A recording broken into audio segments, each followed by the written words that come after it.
Hello and welcome to C++ Weekly. I'm your host Jason Turner.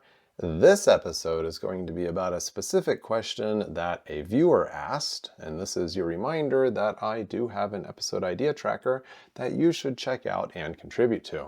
This is also your reminder that I will be at ACCU on C giving a 2-day best practices workshop, CVBCon, and NDC Tech Town. Make sure you check those out. So the viewer asked about braced initialization.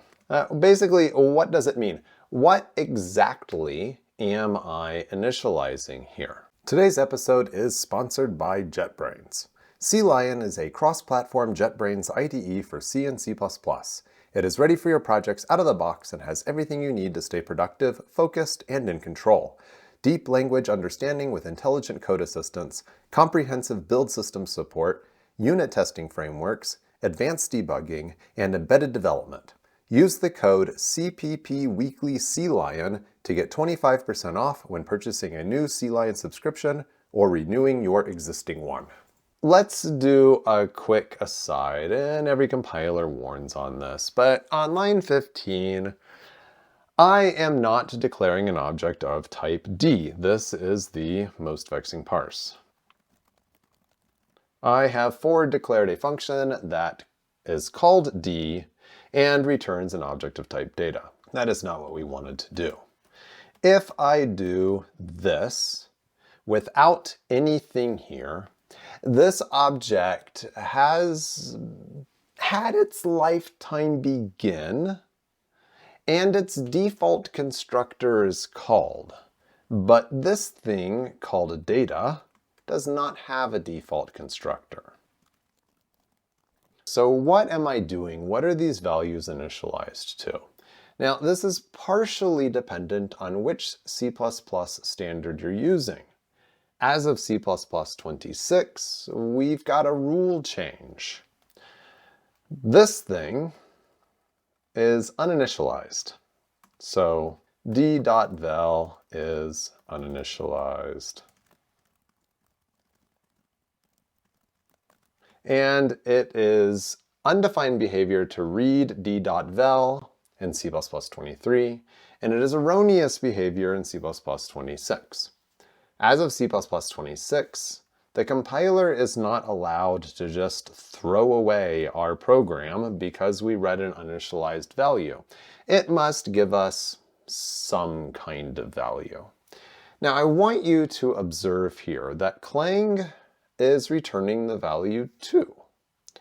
Which standard am I currently using with Clang? I'm using C++ 23. I'm going to switch this to C++ 26. And it's still just returning the value 2. And I'm going to enable optimization, and I get the value 104 returned from main. And if I put this back to 0, then I get the value 2 returned. But in either way, the compiler is really, truly just treating this like undefined behavior. Clang still is not correctly supporting this rule. I mean, it kind of is. It's at least putting the ret here. And if you saw previous examples, it didn't do that. It completely removed the entire body of main.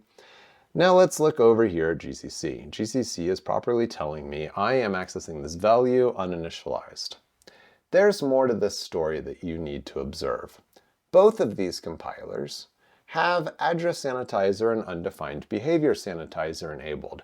Both of them should be triggering when I read an uninitialized value, and neither of them is, regardless of the optimization level or the C++ standard that I have enabled.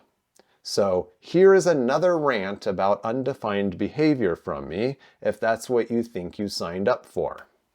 But let's get back to this. So if I do these braces here, I am actually telling the compiler to default initialize these things. This one has been default initialized. The default initialization for integer is in fact going to be 0. This is required by the standard. This is true for all of the built-in types. So this thing is going to correctly return 0 on every version of the standard. and from every compiler, assuming no compiler bugs. And we can see program returns 0 here and program returns 0 here. The questions that you might have is, if I access some value inside of more, yes, that is also default initialized. If I access some value inside of other, yes, that is also going to be default initialized. And if I take off this default initialization, we're going to see Clang put back some nonsense of some sort, I'm sure. Oh, 0 today. Thanks, Clang. And I'm getting the warning from GCC as I expected. Let's turn initialization back on and again observe that neither compiler with any optimization level is triggering on the sanitizers. And this is incredibly frustrating to me, but that is the current state of our compilers, apparently. Okay, the next thing that you're going to want to ask is, what happens if I provide like a value to this thing?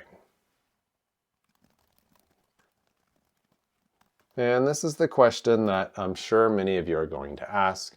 And it is, what have I just done here? What is the value of other subscript 2? Now, notice I do get warning, missing initialization for data more, etc. from these compilers. But they're both returning 0 in this case. I have initialized all of those members. I'm pretty sure I have default initialized all of those members. Some of you might have something else that you would like to add as a comment here. Perhaps there's some corner of the standard that I've been missing.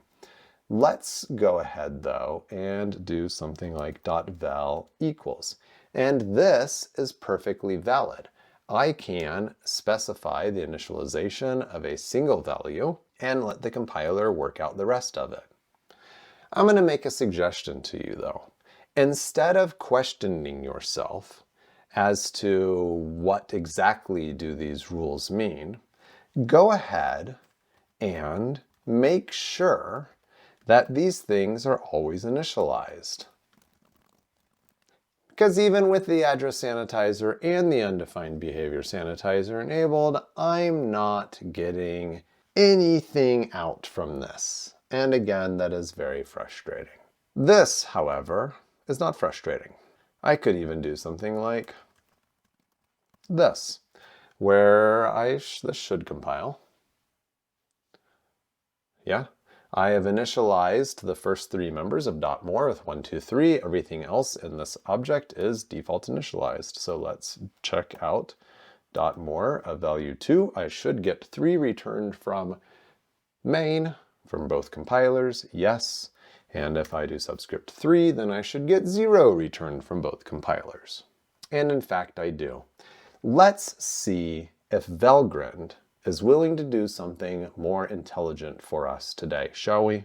This is the example that may or may not have undefined behavior in certain situations, and we're not getting sanitizer results from it like we would prefer. So annoying. Let's go ahead and remove this initialization.